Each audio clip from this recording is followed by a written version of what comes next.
Hello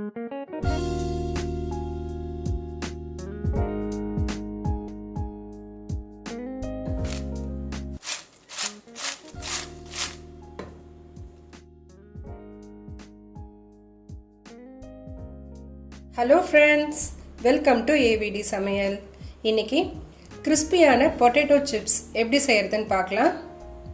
4 பெரிய size உருளைக்கிழங்கு நல்லா தோல் சீவிட்டு எடுத்துக்கலாம். உருளைக்கிழங்கு நல்லா ரவுண்டாக இருந்தால் தான் உங்களுக்கு நல்லா ஷேப் கிடைக்கும். ஒரு பவுலில் கொஞ்சம் தண்ணி எடுத்துக்கிட்டு அதில் உருளைக்கிழங்கு நம்ம நல்லா சீவி போட்டுக்கலாம்.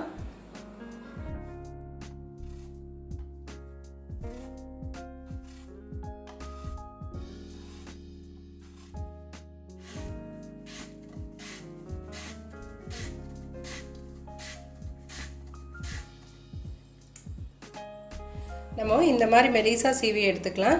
நம்ம ரொம்ப மெலிசாகவும் சீவக்கூடாது, திக்காகவும் இருக்கக்கூடாது. இந்த அளவுக்கு இருந்தால் நமக்கு நல்லா கிறிஸ்பியாக கிடைக்கும். இது நல்லா கழுவிட்டு தண்ணியை எடுத்துக்கலாம். நம்ம துணி போட்டு இந்த மாதிரி உருளைக்கிழங்கு நல்லா ஆற வச்சு எடுத்துக்கலாம். அப்போ தான் எண்ணெயில் போடும்போது நமக்கு பட்டுன்னு வெடிக்காமல் இருக்கும். இன்னொன்று கிறிஸ்பியாகவும் இருக்கும்.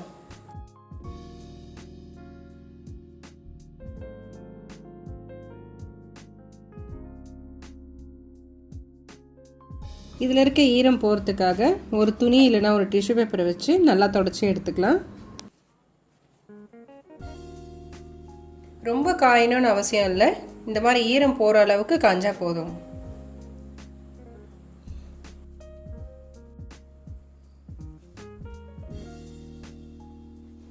எண்ணெய் நல்லா சூடான உடனே நம்ம சீவி வச்சுருக்க உருளைக்கிழங்குகளை இதில் போட்டு எடுத்துக்கலாம்.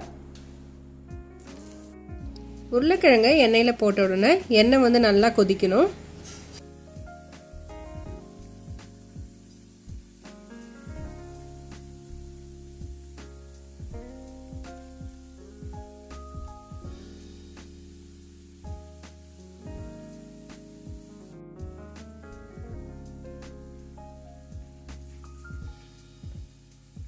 நம்ம நல்லா கிறிஸ்பியானவனை தான் எடுக்கணும்.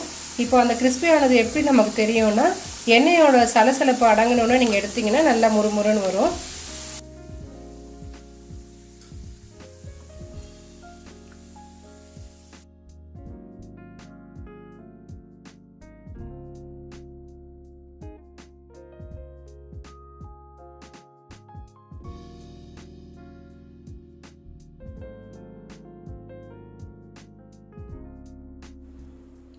இதே மாதிரி எல்லாத்தையும் வறுத்து எடுத்துக்கலாம்.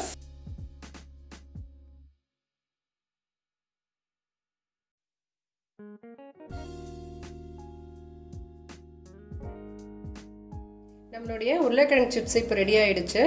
டேஸ்ட்டுக்காக கொஞ்சமாக உப்பு,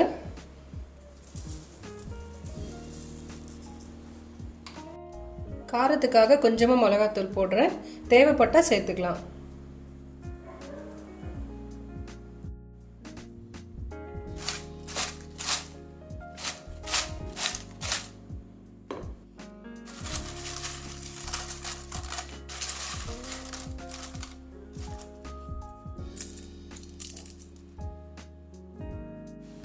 இன்றைக்கி நம்ம கிறிஸ்பியான பொட்டேட்டோ சிப்ஸ் எப்படி செய்கிறதுன்னு பார்த்தோம்.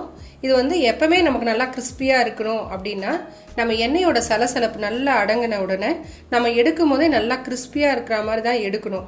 இல்லை உங்களுக்கு ஓரளவுக்கு நம்ம எடுத்தோம் அப்படின்னு சொன்னால் எடுக்கும் போது கிறிஸ்பியாக இருக்கும், கொஞ்சம் நேரம் ஆக ஒரு மாதிரி சாஃப்டாக ஆகிடும். நீங்களும் இதை ட்ரை பண்ணி பாருங்கள். தேங்க்ஸ் ஃபார் வாட்சிங்.